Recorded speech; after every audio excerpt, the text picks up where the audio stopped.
How about it, boy? You getting cold feet? I never thought it'd be like this, like Barnum and Bailey coming to town. Being called off. You want to quit? Yes.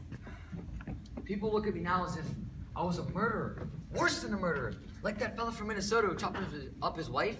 Remember, Reach? Half the town showed up to see him put on the train, and they just looked at him like he was just a curiosity, not like they hated him, not like he'd actually done anything wrong, just different.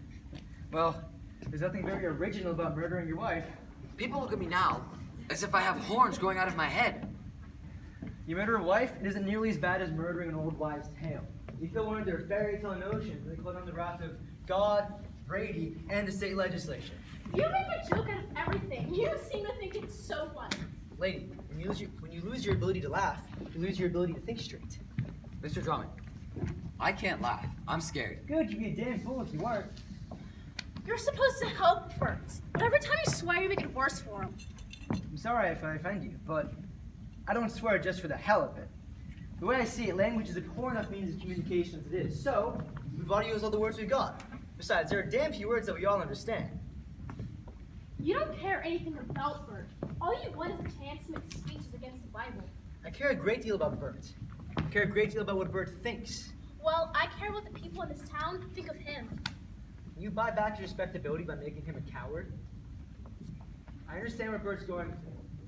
It's the loneliest feeling in the world. To find yourself standing up when everyone else is sitting down. To have everybody look at you and say, what's the matter with him? I know. I know what it feels like. It feels like walking down an empty street, listening to the sound of your own footsteps, and you aren't sure if you're walking towards something or if you're just walking away. Kate, I'll change your plea. We'll call this whole business on one condition. If you honestly believe you committed a crime against the citizens of this state and the minds of their children, if you honestly believe that you're wrong and the law is right, then hell with it. I'll pack up my grip and head back to Chicago, where it's at least a cool 100 in the shade. Bert knows he's wrong. Don't you, Bert? Don't prompt the witness.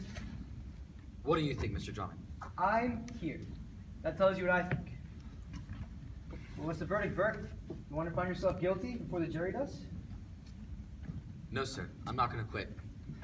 Bert! Rach, it wouldn't do any good now anyhow. But if you'll stick with me, we'll fight through it. I don't know what to do. I don't know